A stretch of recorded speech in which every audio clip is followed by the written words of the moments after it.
Hello, world, and welcome back to the Simple Sports Podcast. And another NFL Sunday is in the books. Ladies and gentlemen, if you are following my picks, you should be rolling, absolutely rolling in cash right now. We went 8-4 just yesterday. We got 2 more games tonight. We'll talk about those a little bit later on. 8-4 yesterday. We'll go through the picks. We went, I believe, 10-5 the week before, or 10-4, something like that. I don't remember what we went last week. I have to go back and look. It was a decent week. Wasn't great. I think we were about 500, maybe a game or two above. Overall, though, on the year, hitting at well over 60% on our picks. Unbelievable year so far. And yesterday was just outstanding. Had a few bad losses, few bad beats. The Ravens cost us. Probably should have won and covered the spread there, but they just couldn't hold on in the end. They were really the only team that sort of let us down in that sense. Everyone else, I think, the game went the way it was going to go. I think if you play that Ravens game 20 times over, they don't end up giving up that final touchdown. But regardless, 8-4, I'm not going to complain whatsoever. But like I said, if you're taking those picks, you are absolutely rolling in cash. Now, a lot of things to talk about today.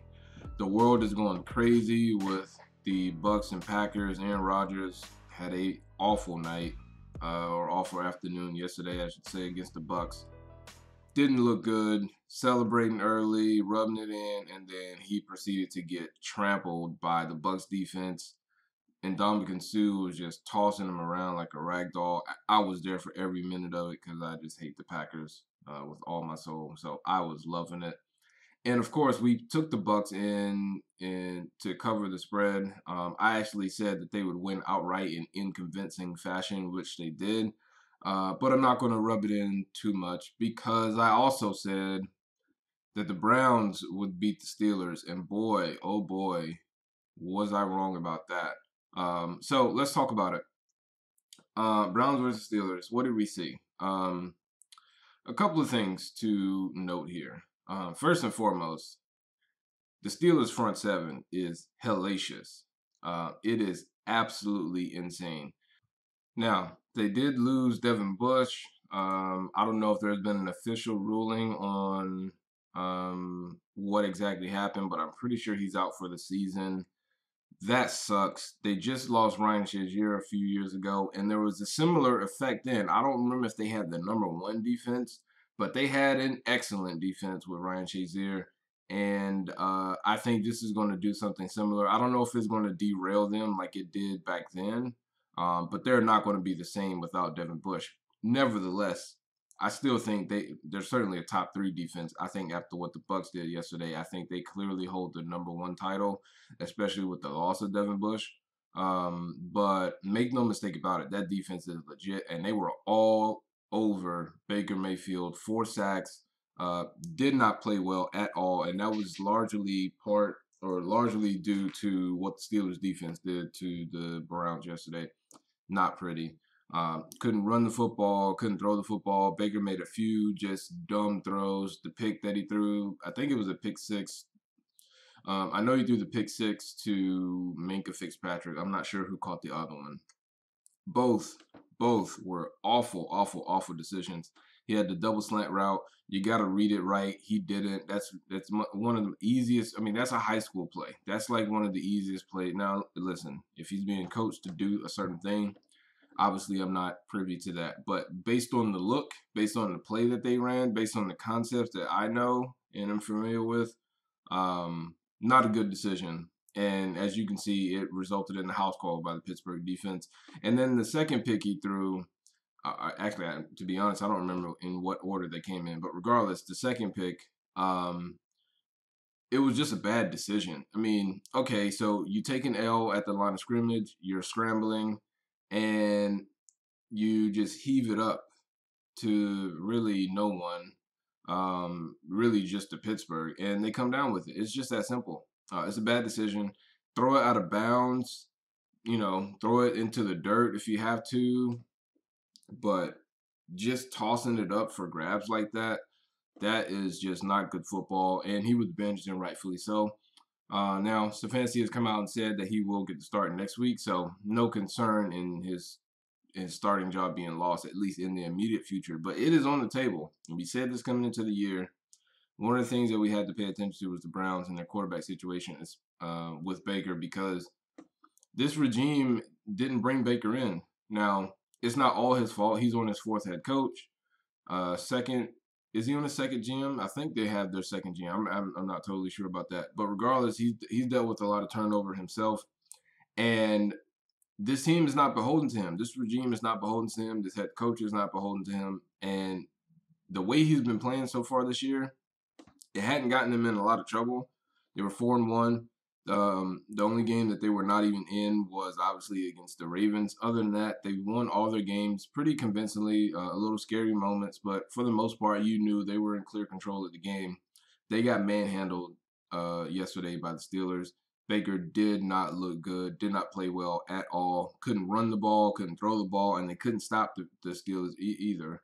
So they've got some work to do. They've got some things to clean up. And listen, I'm not going to make excuses for Baker with the injury. If he's injured, then don't play him. If he's so hurt to the point where he's detrimental to the team, he shouldn't be playing.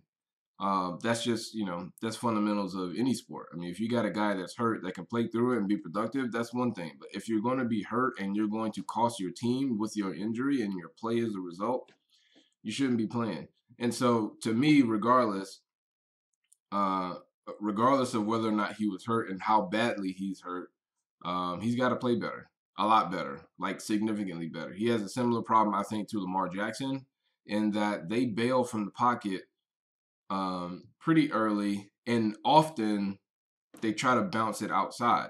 The difference between the two is clearly, obviously, Lamar Jackson is a far superior runner of the football than Baker Mayfield.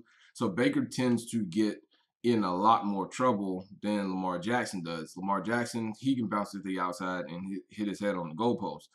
Baker Mayfield is lucky at times to even get back to the line of scrimmage, but they both have a similar problem in that they tend to bail on the play, bail on the pocket a little early. Instead of stepping up and through the pocket, they try to step out and around. And like I said, Lamar Jackson is far more equipped to do so than is Baker Mayfield.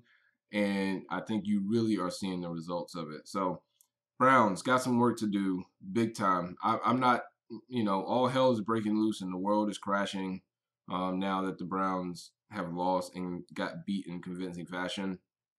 Not totally off the bandwagon just yet, although I will say I do have one foot out the door. But I'm not off yet only because everyone's entitled to a bad day, right? And, again, with the Browns, with the Baker Mayfield, is he hurt? Is he not hurt? How hurt is he? Did it affect his play? All that stuff is good.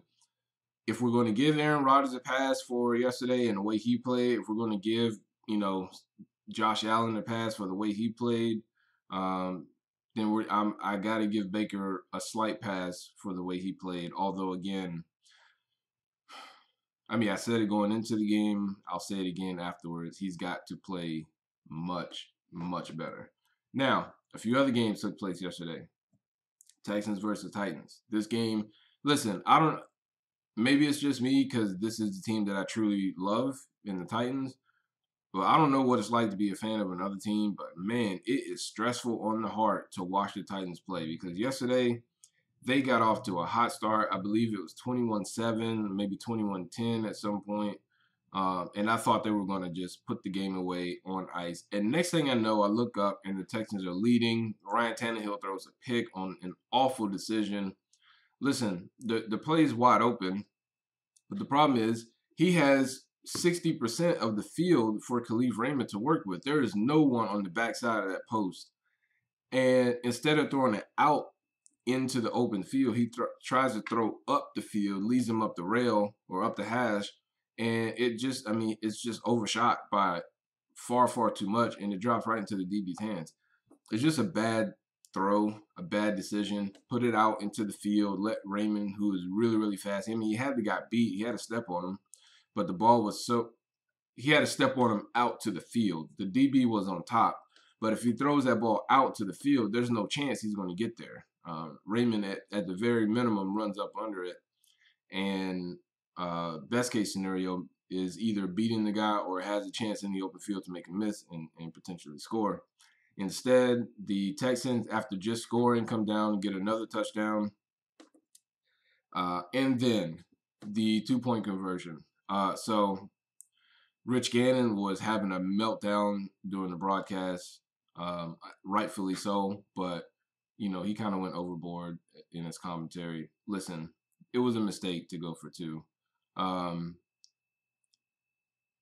It was a mistake in hindsight. I truly, if you're talking about Deshaun Watson here, which we are, I have no issue putting the ball in his hands and saying go win the game. Because if they go up by 9 there, the game's all but over. I mean, it's possible that the Titans could score and get the ball back on the onside kick, but they only got one timeout, about 1:20. You would have to score pretty fast in order to pull that off, and even still, getting the onside kick is, the chances there are slim to none. So I like the call, especially for a 1-4 team. I don't necessarily hate it. It's just if you go with that call, you have to be prepared to stop the other team if you don't get it.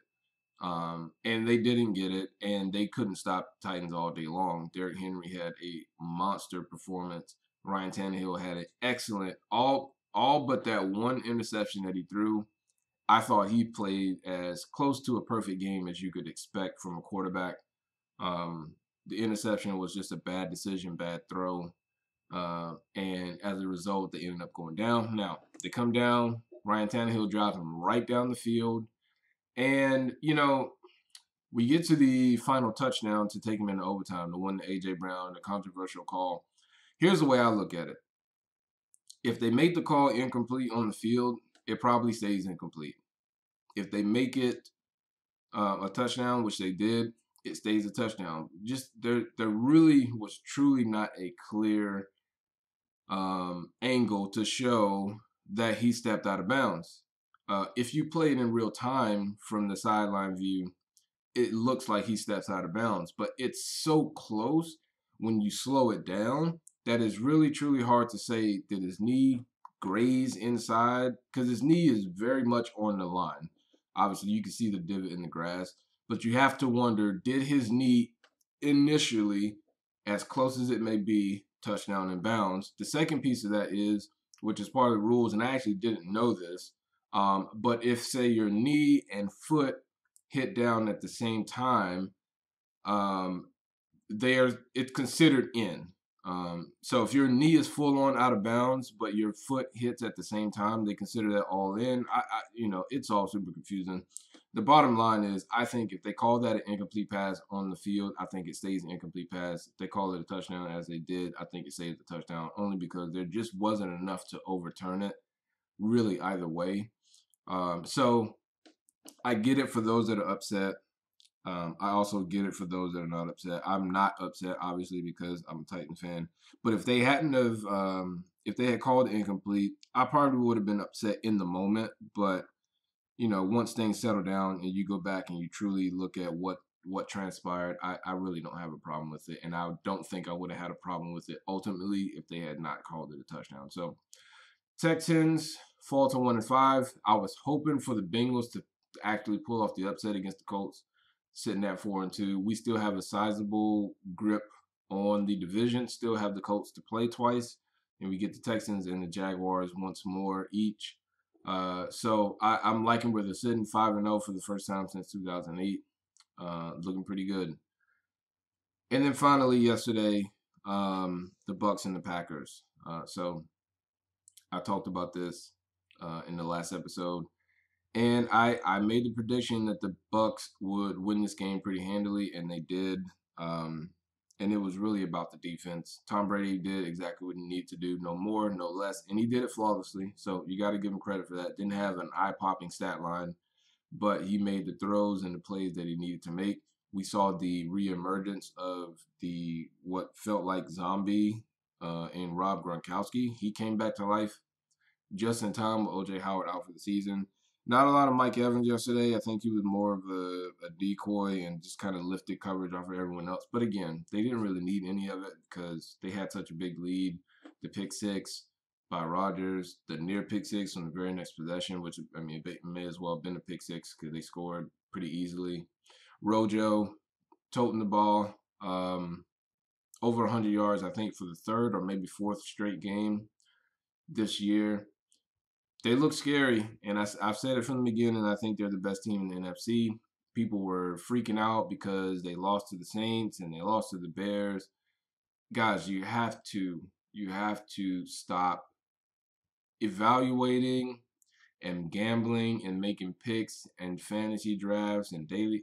You got to stop doing all that stuff based off of emotion and how you feel and what players you like and don't like and what teams you like and don't like. Let me put this to you quite simply. One, football is a very complex sport. Not only is it one of the most physical in the world, but there is such a cat and mouse game happening between coaches to coaches, defense versus offense, special teams, etc. It is a very complex beast. Okay, there's a lot that happens pre-snap, and there's things that happens post-snap. There's a lot to take in. That's number one. Number two, Tom Brady played in one system for one organization, for one head coach, for mostly the same types of offensive coordinators, although he's had Josh McDaniels for the longest.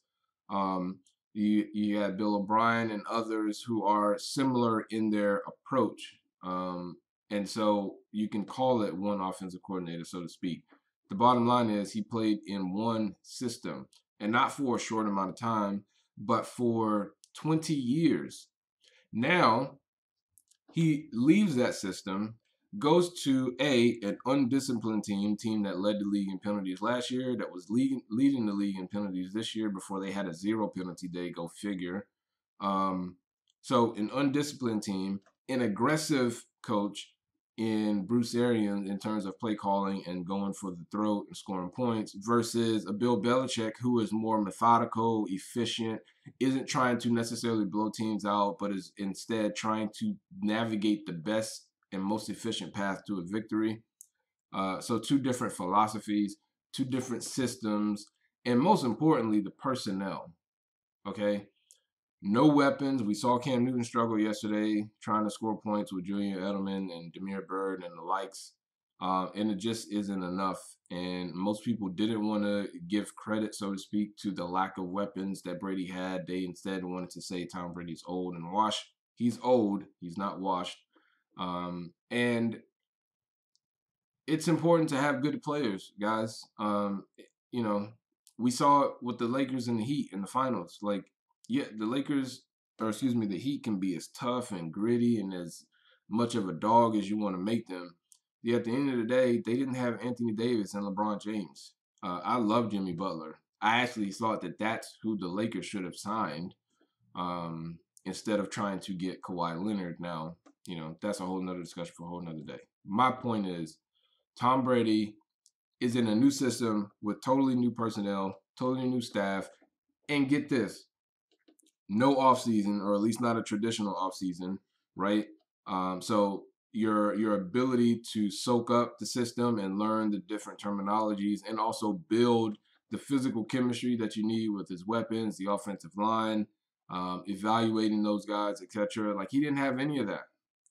So for people to be in such an uproar about them losing to the Bears, losing to the Saints in week 1, and so on, like, guys, you just got to stop being haters, okay? When you have the greatest quarterback of all time, whose best talent is arguably, as far as on the field, his best talent arguably is the fact that he is so situationally in tune with what's going on, that he doesn't need to be a stat piling machine. All he needs to do is navigate the ship. And he is the best navigator in the history of football. That is why he is often referred to as the greatest quarterback of all time. It is not because of his talent. It is not because even so much of his leadership and things like that. It's his ability to play the position of quarterback to make sure he puts his teams in the best positions to win. So I say all that to say this. They have the number one defense in football. They have some of the best weapons in football. They have a good, maybe not so great coach. They have an excellent defensive coordinator. All Tom Brady has ever had to do, and I said it in the beginning, I said it 2 weeks ago, I'll say it again. They're going to need Tom Brady to win 4, maybe 6 games. Can he win those 4 to 6? He lost one already. I think the Bears was one that they needed him to win, right? They just didn't have it. They needed Tom Brady to win, so he didn't win it. Opening day, it is what it is. Can he win 4 games this year in which the defense isn't going to play like they did last night, in which Chris Godwin may be out, or Scotty Miller may drop a few passes, or Gronk may not look quite the same? Can he win those games? That's really what it's going to boil down to. And they got all the Packers got all they wanted yesterday from the Bucs. I think they're the best team in the NFC, even better than Seattle, only because you can say the Seattle Seahawks offense is better. It's not miles better than the Bucs, but that defense is they're night and day. One may be potentially the worst in football, and the other is the best. So that's my take on those three. I do very briefly want to go through the picks that weren't those games. So let's do that right now. All right, so really quickly, we'll go through the picks for Week 6. 8-4, like I said yesterday, and then we will take a look at tonight's game. 2 games: Bills, Chiefs, and the who else is playing? Jeez, Cowboys and Cardinals. So we'll take a look at that really quick. Start with the Bears +1 versus the Panthers at Carolina. We took the Bears here. I said it yesterday or in the last episode. I'm going to say it again. I say that a lot, but the Bears they're just a better team. You can say what you want about Nick Foles. Is he good? Is he not good? It didn't matter. Okay. Sometimes you just have to look at how good are the teams. Are the Bears so much better than the Panthers on offense? Is Nick Foles so much better than Teddy Bridgewater? No, maybe not. How are the coaches? Well, Nagy's not won anything. He's obviously more proven than Matt Rule is to this point, just simply based on longevity. But he hasn't won anything. So am I prepared to say he's a much better coach than Matt Rule? No, not really. So both of those things are kind of a push. But what I do know is as good as the Panthers defense has been playing this year, they are not the Bears defense. Okay? And so that makes the Bears a better football team. Plain and simple. +1, they're going to win. It's easy. So I took the Bears +1. No reason to hesitate there. Lions at the Jags. We took the Lions -3. Jaguars have turned into the Jaguars, and so I'm happy for that. One less team the Titans have to worry about in the AFC South. Not that they ever had to worry about them, but Jags, they're just not very good. If it weren't for Adam Gase and early in the year, Dan Quinn, Doug Marrone would have people all over him as far as his job goes. He's fortunate that Quinn was even worse. I mean, he does have a win at least, so there's that. But Dan Quinn was worse. Adam Gase is just incredibly bad. I think he has something like 10 or 12 double-digit losses as the Jets coach. It's insane how bad he is. And Doug Marrone is not too far behind him. So Lions -3 in Jacksonville, we'll take it. Another one, Falcons +4 versus the Vikings. I don't like betting on the Jets and the Falcons because neither team is very good, but the Vikings aren't very good either. And Kirk Cousins may not be long for the starter for the Vikings after the performance that he put up yesterday, which was absolutely pathetic. The Vikings overall yesterday were pathetic. Now, glad for Justin Jefferson. I have him on my fantasy team. Overall, I just think he's a really good talent. He had a solid day yesterday, all things considered, but Falcons +4. Matt Ryan finally woke up. The Walking Dead walks once more. Totally fine. Big money here. Falcons +4 versus the Vikings. Titans -3.5 versus the Texans. We actually got pretty lucky here. Titans probably cover this if they play that game another time. They missed the field goal and missed the extra point. That would have only put them down. What would that have put them down? 3 at the end of the game. So if they get a touchdown there and kick a field goal, they cover anyway. If those things go the way that they were supposed to go, if Ryan Tannehill doesn't throw the pick towards the end, they probably go down and score there. They end up covering anyway. So I think they would have covered. The overtime pretty much guaranteed that they were going to cover because once they got the coin toss, I think everyone in America knew that the Titans were going to score. Now, the one thing that concerns me with the Titans, this defense is not good. And I made this case, I don't know, maybe 3 or 4 years ago about the Titans because at that time there was Mariota and they had what I thought was a top 3 to 5 defense in football. I mean, they were really good for a stretch there. They were really good. And now Jarrell Casey's gone, and Logan Ryan's gone, and a few other guys are hurt. And Adoree Jackson has not played this year, or I think he might have played week 1, but he hasn't played since. Dean P is the defensive coordinator, gone. So I said this 2, 3, 4 years ago that what sucks about watching some teams is that they don't come together at the right time. I thought this about, let's see, I'm trying to think of the team that I was thinking. Oh, Jacksonville. So Jacksonville, 2017, I believe that was the year they went to the AFC Championship game. Maybe it was 2018. I think it was 2017. So the Jaguars that year, they didn't have the right quarterback. They had everything else. They had a good running game. They had decent receivers. They weren't great, but they were pretty good enough. And they had an excellent defense. But they didn't have the right quarterback. And for that matter, the right coach. And I think the Titans have, now I don't think they've missed their window necessarily, but I think the Achilles heel for this team is clearly going to be the defense and the fact that they give up so many big plays, and they almost always involve Malcolm Butler in some fashion. Yesterday, for whatever reason, his eyes are in the backfield. He never carries up the rail with the receiver. I think it was Fuller on the long pass towards the end of the game. They had played okay for the most part.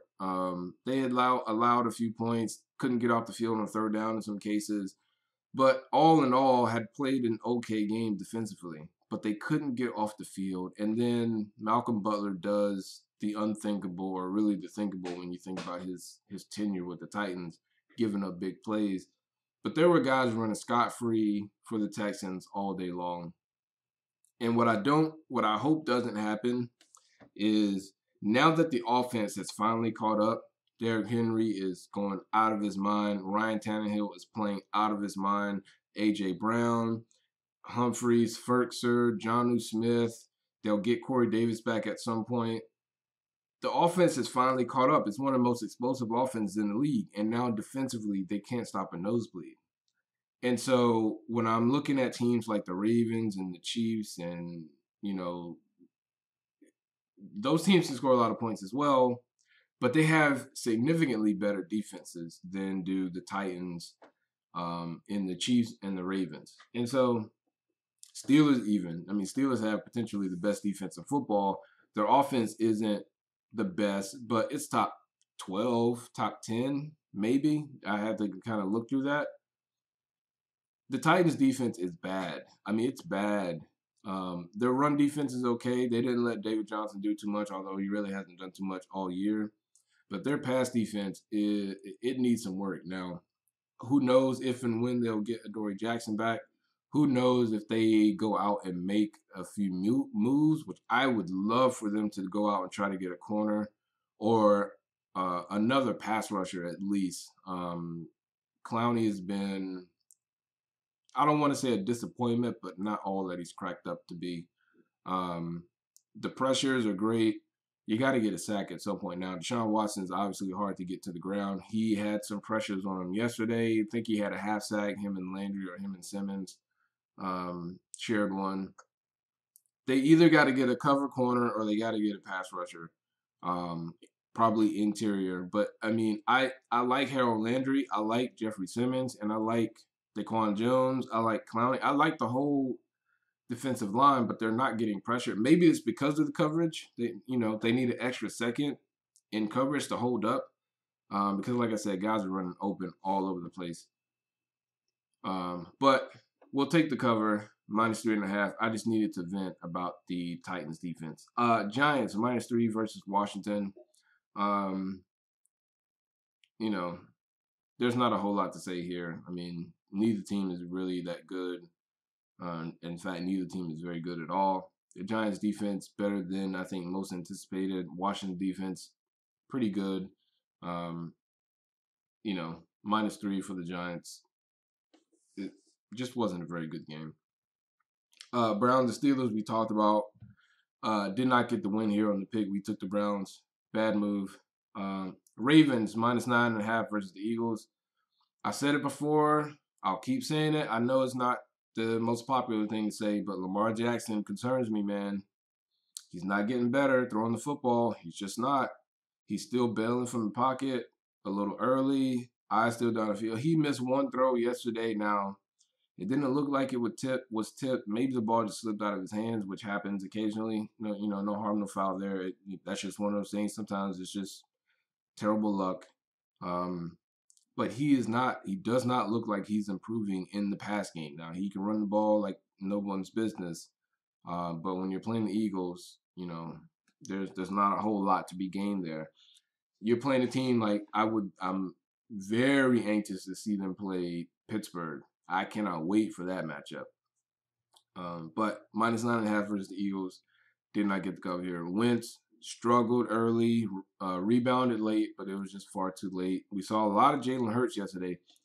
So much so that I had taken my eyes, because obviously all these games are going on at the same time. I had taken my eyes off this game for, 4 or 5 plays because something was happening in another game. And I look back and I see Jalen Hurts in there. Now, this is early in the game.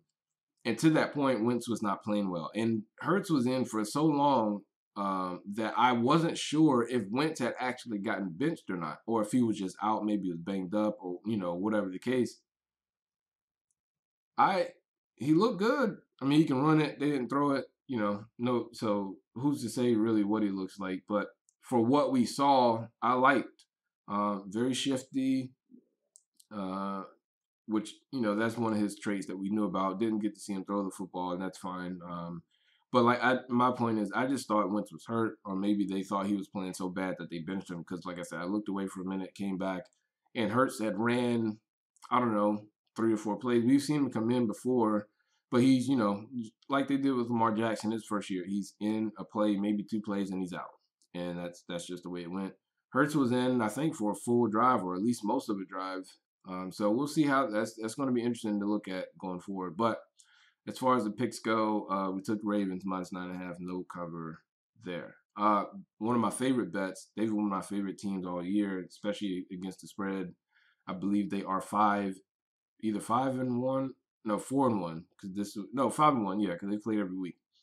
The only one that they didn't cover was obviously against the Ravens. Bengals +8 at the Colts. I actually thought they were going to win this game. The way it was progressing, I was hoping that they were going to win it. They were smoking the Colts early on, but the Colts bounced back and get the win. Unfortunate that they couldn't take an L there for the AFC South race. But I love watching Joe Burrow. The dude is a baller. Bengals have some talent offensively. They have some talent on both sides of the ball, but they need a few more things to break their way in terms of talent. And then they just need Joe Burrow to get as many scars as he can this year. And I think within the next year, maybe 2, depending on what happens, what transpires between free agency and the draft, who they can pick up, what things can they reassure around Joe Burrow. I think the Bengals are going to be pretty darn good.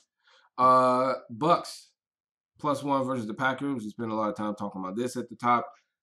Again, Tom Brady didn't play his best games in terms of stats, but he did everything that he needed to do, especially in the second quarter. And the Packers, Aaron Rodgers basically got manhandled all day long, and I'm here for all of it. Rams -3 at the 49ers. This is another one that we missed on. You know, Rams just got blown up by a desperate team. I think I wouldn't panic if I'm a Rams fan or someone that backs the Rams in terms of being a really good football team. I still think that's the case. But when you run up into a desperate, talented football team, let's not forget that the 49ers are dealing with a ton of injuries. And so you got a banged up team coming off of absolutely embarrassing loss to a team that they think that they're better than the Dolphins. This was written all over the wall. I should have seen it coming, but we didn't. We took the Rams, took an L there. Now, tonight, I want to reiterate the point I made in the last episode on Bills, Chiefs, and Cowboys, Cardinals. So, Bills, Chiefs, we got the Chiefs -4.5 to cover at the Bills. Bills got punched in the face last week by the Titans, coming off of 2 weeks with virtually no practice, and they got absolutely steamrolled.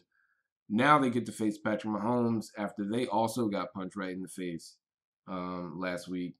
I think the skid continues for the Bills. I just think the Chiefs are too good, too prideful. Mahomes and Andy Reid, they're not going to come out and let that happen again. I think the Chiefs win pretty convincingly tonight in Fox Super Sport or Super Bet, Super 6, whatever it's called. I have the Chiefs winning by 10 to 14 points. And to be perfectly honest, I wouldn't be surprised if it's even more than that. Because, like I said, I think the Bills are going to get rolled tonight by the Chiefs. And then the Cowboys +1 versus Cardinals. For whatever reason, people don't want to admit that Dak Prescott he's just okay. And Andy Dalton is okay. They're both just okay. I think aside from the running element that Dak Prescott brings, I think they're pretty much the same guy. Now, and I said this in the last episode as well, but what you can't do when the Cowboys start winning games, and they will, is blaming on the weapons, saying, I shouldn't say blaming it on the weapons, but crediting the weapons. Andy Dalton's only winning because they're loaded offensively. And so now you don't want to talk about Dak Prescott struggling with this same team. I don't want to hear about the defense and how good that they're going to play, which I'm not so sure about that. But if they do, in fact, get a few wins, they're obviously going to have to play better. And so I don't want to hear about the defense playing better because they put the ball in Dak's hands, and these are the same guys. And we see what the record is, 1-4 or 2. And did they win 2? No, they're 1-4, right? No, they won. Yeah, 2-3. And I also don't want to hear if they give the ball to Zeke more because, again, they put the ball in Dak's hands. That's what everyone wants to see. Fireworks, right? Dak threw for 5,000 yards. This year, he's on pace to throw for 6,000 yards and all these touchdowns. And, yeah, they were 1-4 still. 2-3, 2-4, whatever their record is. I don't know. I know they're not very good. Let me put it that way. Andy Dalton is going to get them a win tonight against the Cardinals. I have abandoned the Cardinals. They were a team that I was in on to start the year. I totally abandoned them. Not as good as I thought, especially on the defensive side of the ball. I like Kyler. I love DeAndre Hopkins, Larry Fitzgerald. I think Cliff Kingsbury is a decent coach, but not been impressed so far this year. So that's what we got for the picks. Picks in, picks reviewed. Again, 8-4. Have the potential to go 8-6 or 10-4, depending on what happens tonight. Regardless, that is a good hit rate. I will take it. Now, it is Monday. We didn't have Showdown for Draftkings last week, but we do tonight. So I want to talk about it. All right, so Draftkings Showdown tonight. We got 2 games, 2 goodies. So I wanted to do a little bit more broad of a picture here because you can also play like a standard daily fantasy league. It's just going to be with 4 teams instead of 6, 8, 10, 12, 14 teams that you get to choose your players from. Tonight's only 4, so it's a little bit more difficult to fit all the right players you need under budget as well as get the right value. But let's talk about it. We'll talk about captains briefly. I just want to talk about the Bills Chiefs captains pick mainly. So Zeke is the obvious choice, right? He's going to get the volume and the carries. Um, at least that's what everyone thinks. I actually like Andy Dalton here. If you're going with the Cowboys for captain, I like Andy Dalton because I've said it. I I think Andy Dalton is just as good as Dak Prescott, minus the running element, which is totally fine. They don't run Dak enough anyway. When Dak wasn't there, so I don't think there's that much of an issue. He does extend plays a little bit more than Andy Dalton is, but Dalton can extend plays a little bit. Um, I think Andy Dalton is going to put up similar numbers to what Dak Prescott has been doing. Not maybe not 400 or 500 yards, but can he get to 300 with these weapons? Absolutely. Can he throw 3 touchdowns? Maybe even 4 with those weapons? Absolutely. And so I like Andy Dalton as the captain's pick. But if you go with Zeke, I wouldn't be mad. And then, of course, Kyler Murray also as the captain's pick is a no-brainer. So those would be the 3 that I would choose from for captain. But for my money, I would lean towards Andy Dalton for this contest. 2 guys I would avoid, or at least I would avoid this stack. Not necessarily avoid the both of them. It's more so about Stephon Diggs. Yes, he's been a great addition for the Bills and a great addition for Josh Allen. But I actually like Cole Beasley tonight. I would avoid a Stephon Diggs, Josh Allen stack. I would instead go for Cole Beasley, who's going to see a lot more action and a lot more volume with John Brown out. And I think Singletary is going to run the ball a lot more effectively against the Cowboys than he has against other teams. And I think that is going to ultimately limit Stephon Diggs against this Chiefs team, who, again, coming off of an embarrassing loss, you just don't want to tempt the beast. And I think if you're expecting Josh Allen to hook up with Stephon Diggs tonight on a lot of occasions and rack up some great production for you, I just don't think you're going to find that. So I would avoid the Stephon Diggs and Josh Allen stack. Now, I must play DeAndre Hopkins and Kenyon Drake. So I say DeAndre Hopkins is obvious, right? This is against the Cowboys. So, even if they double him, you got Xavier Woods, Trevon Diggs, who's a pretty good corner, but he's still a rookie, and D-Hop is a bona fide superstar. So I like that matchup for Hopkins there. And then Kenyon Drake is a little bit cheaper than his backup, Chase Edmonds, who I think is a little bit better than Drake, at least for fantasy purposes. But the problem is he's a little bit more expensive. And so for what production and the amount of volume that you're going to get from Kenyon Drake at a cheaper price, still with the upside to have a good game, even though it's more likely that Edmonds has a very good game, it's hard to pass up on that amount of volume and attention that Drake is going to get versus Edmonds, especially when Edmond comes in at a little bit of a higher price tag. So I like Drake and DeAndre Hopkins as your have-to-haves on your team. And then a few value guys for either showdown or for just a standard league. Demarcus Robinson and the Bills-Chiefs showdown, I really, really love. For a similar reason, Hardman's price is far, far more expensive than Demarcus Robinson. It has crept up with the absence of Sammy Watkins. So that makes sense in that regard. And here's what you have to balance between Robinson and Hardman for tonight. So Hardman certainly has more big play potential, right? Hardman is, I don't know if he's as fast as Tyreek Hill, but he may as well be. I mean, he's blazing fast. And so for Hardman, he's more likely to have 2 or 3 receptions, maybe like 60, 70 yards, with the potential to have a big, 60-yard bomb for a touchdown that he gets just because he's so fast. But that's a big boom or bust. I think for Robinson, with Watkins out, he's more apt to get 4 to 6 receptions with 70 yards and potentially a touchdown just due to the sheer amount of volume. He's not going to get as much attention on the goal line, red zone instances. Neither is Hardman. That's all going to go to Tyreek Hill and Travis Kelce. But I think Robinson has proven in the past to be a lot more reliable in the, in just in general pass catching, I should say. Not that he's more reliable than Hardman, but again, I think Hardman is just a miniature version of Tyreek Hill.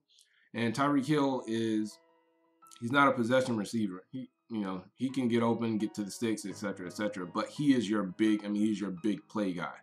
And I think having a second big play guy, he's just, he's not going to get the volume that I think Robinson has the potential for as a much more reliable receiver in that regard. So that's your value play. For less than half the price, Robinson, I think, is the answer to that.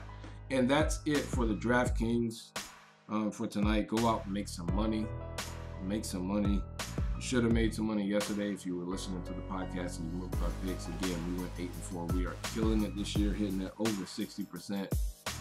So join us, make some money. Until next time, Saturday, it has been your boy Capo, the Simple Sports Podcast. I will see you all. Peace.